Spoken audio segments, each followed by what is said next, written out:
Selamat pagi saudara, apa kabar Anda hari ini? Kembali lagi bersama saya Nazla Afifah dalam Sapa Jabar, sebuah program talk show yang akan membahas tema yang menarik yang ada di sekitar kita. Saudara, DPRD Provinsi Jawa Barat bersama dengan pemerintah Provinsi Jawa Barat baru saja menyetujui dan menetapkan lahirnya Perda baru, yaitu Perda tentang fasilitasi penyelenggaraan pesantren. Lahirnya Perda ini tentu pasti menempuh cukup panjang waktu untuk proses pembahasannya dan juga pasti akan banyak latar belakang yang harus dibahas. Lalu seperti apa penyelenggaraan pesantren dan apa saja tujuan dari adanya Perda ini? Kita akan membahasnya bersama dengan Kang Ali Rashid selaku Wakil Ketua Pansus Fasilitasi Penyelenggaraan Pesantren dari fraksi Partai Gerindra. Selamat pagi, Kang. Pagi. Gimana kabarnya Kang hari ini? Alhamdulillah baik. Sehat ya di tengah pandemi ini, kita juga harus semakin menjaga imun tubuh, betul kan? Betul, dan harus tetap produktif. Itu dia yang harus produktif ya Kang, berarti memang harus menyeimbangkan dengan pola hidup kita juga. Kang, tadi sudah saya bahas juga nih mengenai adanya Perda baru atau peraturan daerah baru dari DPRD Provinsi Jawa Barat bersama dengan pemerintah Provinsi Jawa Barat.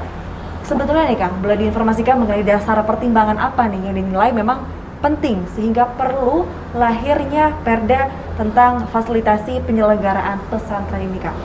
Ya, terima kasih Teh Nazla. Alhamdulillah pada hari Senin kemarin ya, 1 Februari DPRD Jabar dalam sidang paripurna telah menetapkan, mengesahkan Perda penyelenggaraan pesantren ya.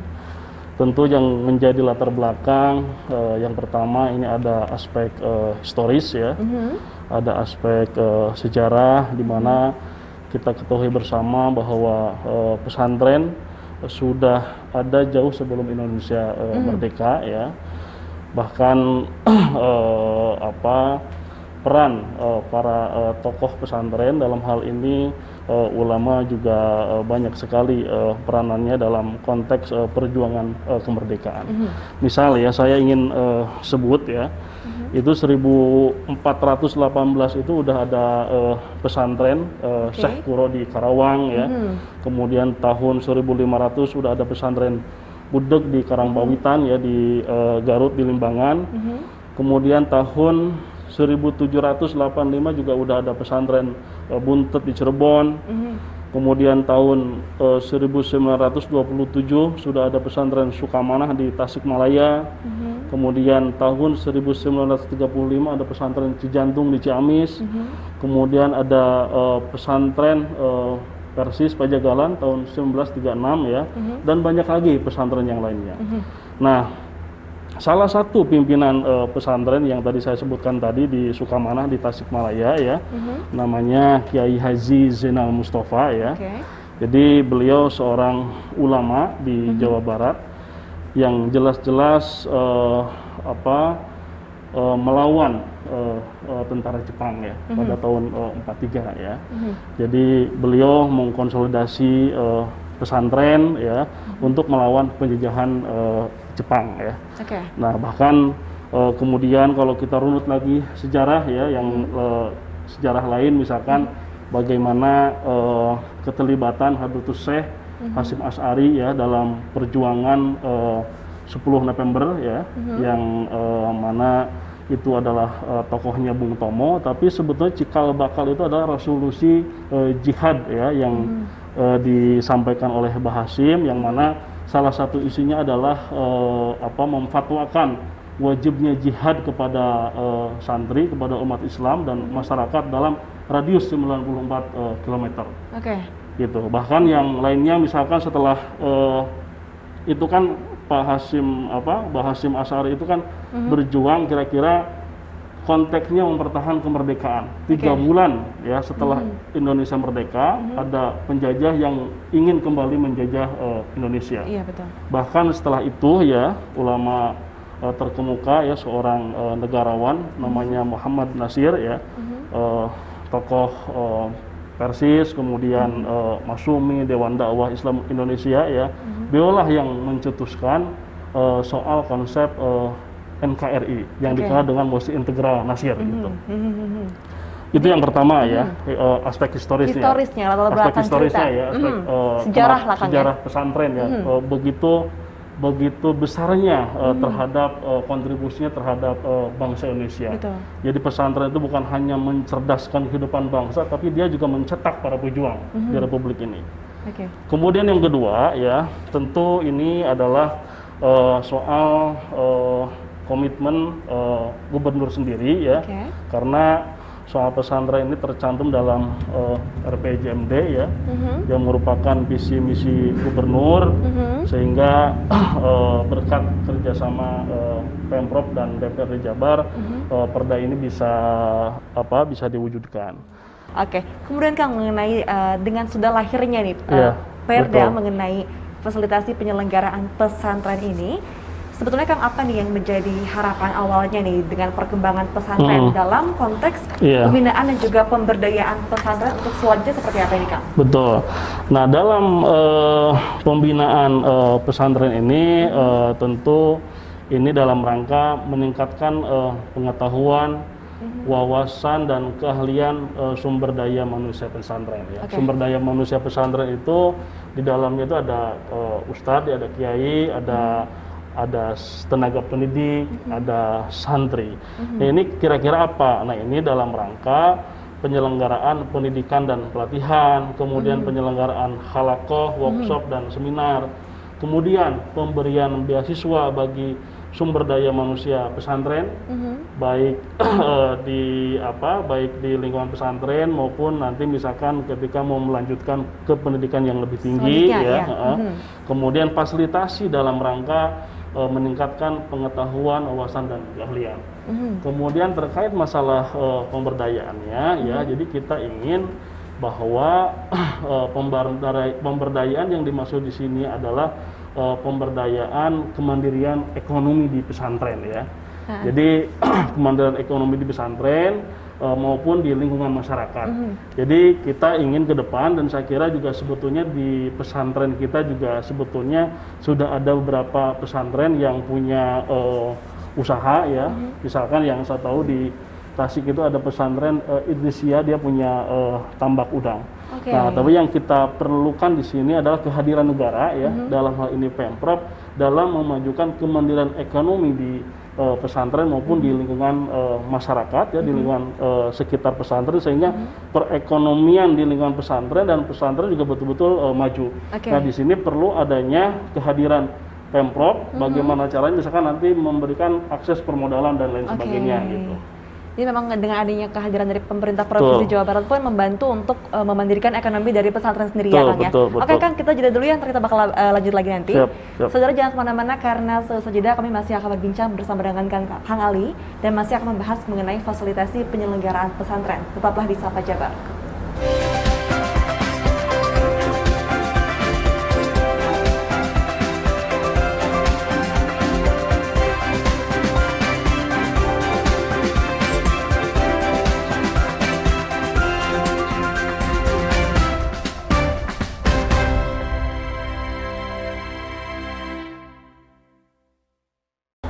Saudara, terima kasih Anda masih bergabung bersama kami dalam Sapa Jabar, dan jika Anda baru bergabung, di pagi hari ini kami masih membahas mengenai fasilitasi penyelenggaraan pesantren dan masih bersama dengan Kang Ali Rashid selaku Wakil Ketua Pansus Fasilitasi Penyelenggaraan Pesantren dari fraksi Partai Gerindra. Kang, tadi segmen sebelumnya kita sudah membahas mengenai historis latar belakangnya, kemudian juga membahas mengenai pembinaan dan juga pemberdayaannya. Nah, selanjutnya nih Kang, mungkin juga pemirsa Kompas TV ingin mengetahui mengenai tentang bagaimana nih konsekuensi peran dari pemerintah sendiri, terutama pemerintah Provinsi Jawa Barat dalam menyiapkan program dan juga anggaran dalam penyelenggaraan pesantren selanjutnya nih Kang. Oke, terima kasih. Saya kira itu sudah konsekuensi logis ya. Itu sudah otomatis menjadi kewajiban Pemprov menjalankan perda ini, terutama bagaimana Pemprov hadir memfasilitasi masalah anggaran. Dan itu sudah kita cantumkan ya di perda ini, di bab terakhir masalah pendanaan ya. Bagaimana APBD Jabar itu ke depan pro terhadap pesantren. Jadi memang itu sudah menjadi otomatis ya konsekuensi bahwa sekarang Pemprov harus betul-betul membantu pesantren. Saya kira sekarang payung hukumnya sudah jelas ya. Oke. Jadi memang sudah pemerintah Provinsi Jawa Barat pun berarti dapat dikatakan sudah menyiapkan juga di bagian akhir dalam perda tersebut mengenai adanya anggaran atau dana sendiri untuk penyelenggaraan pesantren. Dan ini juga selama kita pembahasan di Pansus ya pernah kita tanyakan ke eksekutif dan jawaban dari pihak eksekutif siap, karena konsekuensi dari perda ini adalah APBD Jabar harus mendistribusikan ke pesantren dalam jumlah yang saya kira cukup besar dibandingkan yang sebelum-sebelumnya. Itu konsekuensi daripada perda ini. Oke, berarti dengan adanya perda ini memang berimplikasi gitu ya pada kewajiban untuk program juga pendanaan dalam APBD ya Kang ya. Betul. Kemudian dari harapan sebagai anggota legislatif sendiri nih Kang, dengan adanya perda yang baru saja nih Kang lahir, seperti apa sih Kang? Nah, saya kira memang Pemprov nanti dalam hal teknis ya melaksanakan perda ini harus proporsional dan adil saya kira. Jadi memang harus ada semacam kalau kita waktu ke Aceh itu ya, jadi pesantren itu dalam hal pembagian dana APBD dari pemerintah itu ada istilah tipe A, tipe B, tipe C. Ada 3 tipe lah ya, dibilang ya. Beberapa tipe. Jadi tipe A itu misalkan jumlah santrinya banyak, kemudian pesantrennya sudah lama, itu misalkan dapat bantuannya lebih besar. Tapi kalau pesantrennya baru berdiri ya, kemudian santrinya juga tidak banyak, itu juga bantuannya tidak bisa disamakan. Jadi yang saya maksud soal proporsional itu, adil itu harus melihat soal lamanya pesantren, soal jumlah santri harus bagaimana. Jadi saya kira itu harus diukur sedemikian rupa ya supaya di sini keadilan bisa diwujudkan ya. Karena pesantren di Jawa Barat ini jumlahnya sangat besar ya. Kalau kita lihat data Kemenak itu ada 8.000-an ya. Tapi data lain menyebutkan bahwa jumlah pesantren di Jawa Barat ada 12.000. 12.000 kira-kira kan tanggung jawab Pemprov ini terhadap ribuan pesantren bagaimana? Saya kira soal proporsional tadi yang dipertimbangkan, bila perlu ya ada semacam tipe A, tipe B, tipe C ya. Misalkan kita kalau lihat di pemerintah Aceh ya, karena di Aceh itu pesantren itu bukan hanya sebatas perda, tapi dia menjadi salah satu dinas resmi di pemerintahan Aceh. Makanya dia betul-betul concern terhadap pesantren. Di sini juga saya bawa Konven Aceh ya, nomor 9 tahun 2018 tentang penyelenggaraan pendidikan daya. Daya itu maksudnya pesantren. Pesantren ya kalau di kita ya. Seperti itu ya Kang. Jadi memang kalau bisa ini memang ada tadi sesuai dengan kategorinya. Ada A, B, C misalkan sesuai dengan kategori dari pesantren itu sendiri ya Kang. Kalau untuk perdanya sendiri nih Kang, apa sih Kang isi dan juga tujuan dari lahirnya perda ini? Coba kita bongkar nih Kang. Nah, kalau bicara isi ya, isi ini ada sekitar di sini ada 12 bab, 35 pasal ya. 35. Jadi sebetulnya tidak terlalu banyak ya Kang ya sebetulnya. Di sini itu di dalam perda ini pertama terkait masalah perencanaan ya. Kemudian ada pengembangan pesantren sendiri yang di dalamnya itu ada pembinaan, ada pemberdayaan, ada rekognisi, ada afirmasi, ada fasilitasi pesantren, kemudian ada koordinasi dan komunikasi, kemudian ada keterlibatan masyarakat ya, partisipasi masyarakat, kemudian ada sinergitas, kerjasama dan kemitraan, kemudian ada sistem informasi, kemudian ada tim pengembangan dan pemberdayaan pesantren, kemudian ada yang terakhir masalah pendanaan sebagaimana yang tadi saya sampaikan. Jadi sebetulnya memuat poin-poin itu saja di dalam perda ini. Gitu. Jadi memang sudah di sedemikian rupa ya Kang untuk akhirnya melahirkan perda ini untuk memenuhi fasilitasi penyelenggaraan pesantren sendiri ini Kang. Kalau untuk kepastian hukum nih, apa saja nih Kang yang ada dalam perda ini sendiri? Nah, kalau kepastian hukum sendiri saya kira ini ya,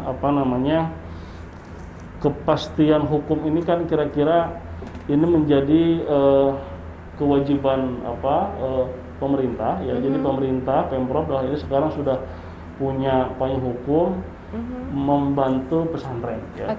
Begitupun pesantren sama sekarang sudah punya payung hukum untuk meminta bantuan terhadap pemerintah ya. Jadi sama-sama sebetulnya punya legalitas. Sekarang Pemprov sudah bersama DPRD sudah menyiapkan peraturannya. Tinggal sekarang nanti ke depan bagaimana ini betul-betul bermanfaat buat pesantren. Karena saya kira pesantren ini kalau kita lihat ya, pesantren kan kadang-kadang didatangi kalau ada pemilihan saja ya, kalau ada pemilu. Sementara kalau tidak ada pemilu ini kan lupa nih. Kurang diperhatikan lah kan ya. Makanya dalam konteks Jawa Barat ya, pesantren ini ya dalam konteks pembangunan Jawa Barat ingin menjadikan pesantren bukan hanya sebagai objek pembangunan tapi sebagai subjek pembangunan. Bukan hanya objek pembangunan namun juga subjek pembangunan. Itu bagus tuh Kang quotes-nya ya. Betul. Kita jeda dulu ya Kang ya. Siap. Saudara jangan kemana-mana karena setelah jeda kami masih akan berbincang bersama dengan Kang Ali. Tetaplah di Sapa Jabar.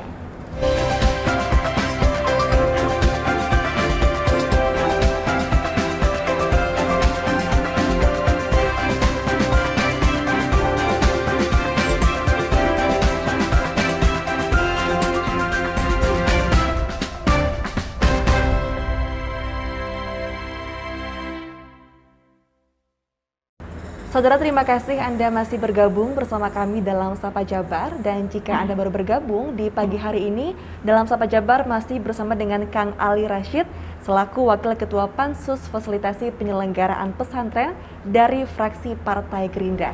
Kang, kita sudah membahas mengenai banyak hal nih, mengenai latar belakang, kemudian juga dalam isinya seperti apa. Lalu untuk sejauh ini dalam proses akhirnya lahir Perda ini, apakah banyak kendala kah Kang atau seperti apa nih prosesnya mulai? Dalam penyusunan Perda pesantren ini ya dalam beberapa bulan ke belakang, alhamdulillah sebetulnya tidak mengalami kendala yang signifikan ya. Berbeda dengan periode sebelumnya, karena sebetulnya Perda ini pernah diajukan pada periode DPRD yang lalu ya, cuman ditolak oleh Kemendagri ya. Sempat ada ya Kang ya berarti? Sempat ada ya. Nah, sumber penolakan dari Kemendagri itu belum adanya undang-undang di atasnya ya.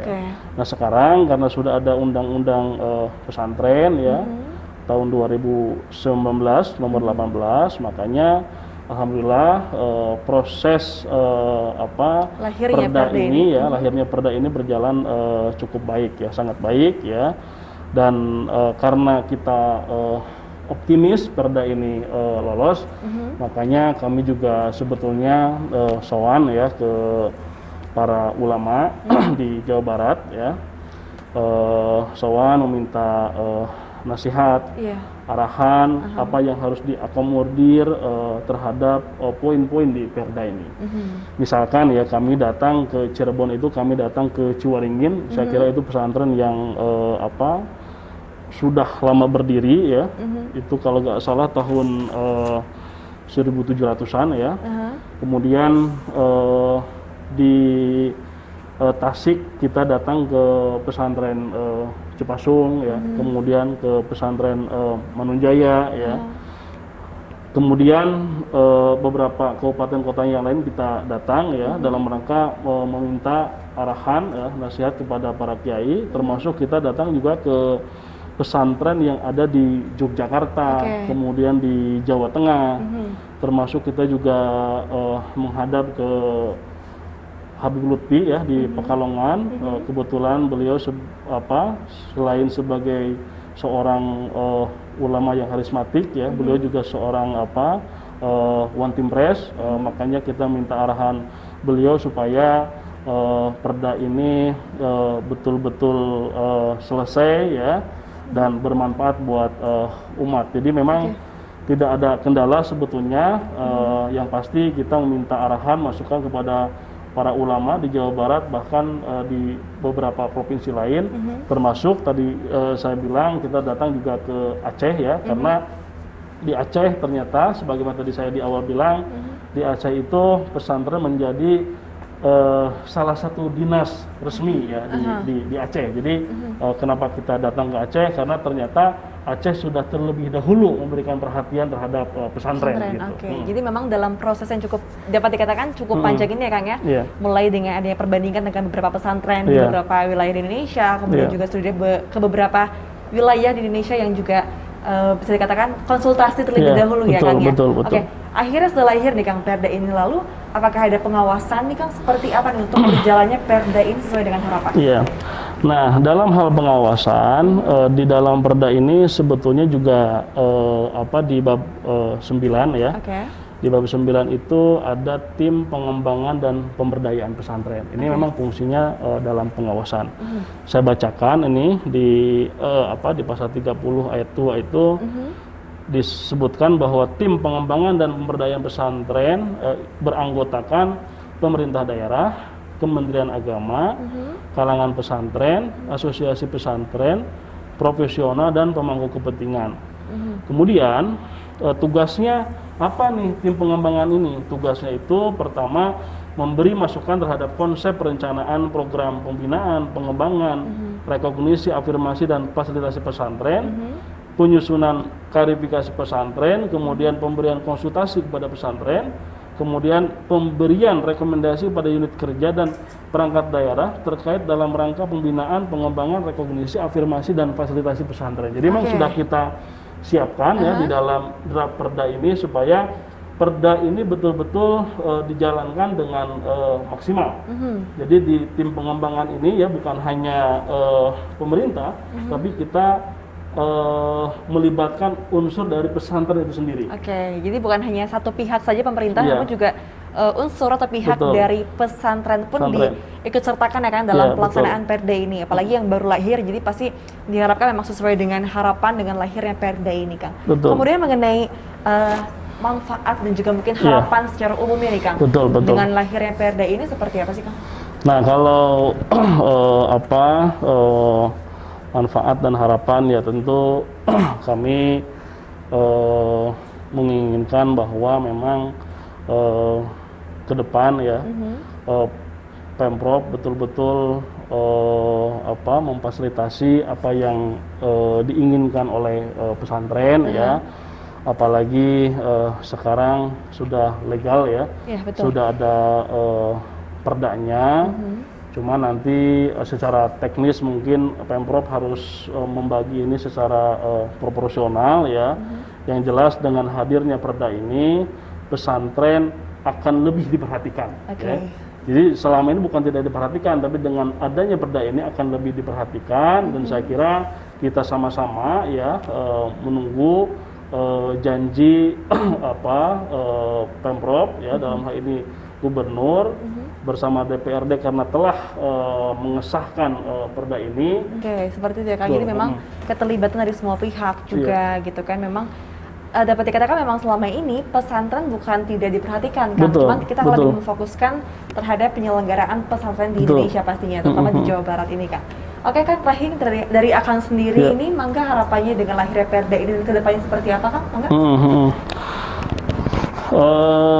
Dengan lahirnya Perda ini, kami yang ada di DPRD Jawa Barat memang ini menjadi salah satu Perda prioritas ya, karena kami sadar betul bahwa pesantren di Jawa Barat merupakan basis yang sangat besar ya, sehingga kami memang harus memperhatikan pesantren ini dengan baik ya.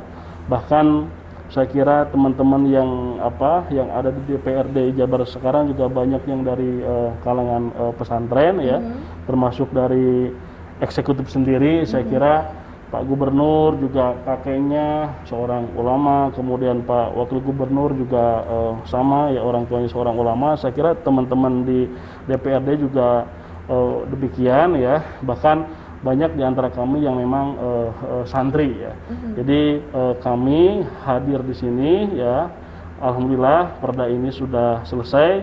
Tinggal nanti pelaksanaannya seperti apa kita kawal bareng-bareng oleh masyarakat pesantren, oleh para kiai, oleh para santri, karena Sekarang jelas Pemprov sudah punya payung hukum, begitupun pesantren sudah punya payung hukum dalam rangka menagih janji, ya, menagih janji bagaimana komitmen pemerintah ya dalam hal ini Pemprov terhadap pesantren. Gitu. Sip, seperti itu Kang. Baiklah Kang, terima kasih banyak atas waktunya Kang sudah bergabung bersama kami di Kompas TV. Semoga dengan adanya Perda yang baru ini yang baru saja lahir ini dapat membuktikan dan juga menjalankan penyelenggaraan pesantren di wilayah Jawa Barat dan juga melancarkan juga produk-produk hukum lainnya dari DPRD Provinsi Jawa Barat ya Kang. Terima kasih banyak Kang, semoga sehat selalu ya Kang ya. Saudara, demikian perbincangan kami di pagi hari ini. Terima kasih Anda telah mendengarkan dan semoga dapat mengisi ruang informasi Anda. Dan kami tidak akan bosan untuk selalu mengingatkan mengenai penerapan protokol kesehatan terutama 4M, yaitu mencuci tangan menggunakan sabun, menjaga jarak, memakai masker, dan juga menghindari kerumunan. Saya Nazla Afifa beserta kru yang bertugas mengucapkan terima kasih, sampai jumpa dan selamat beraktivitas.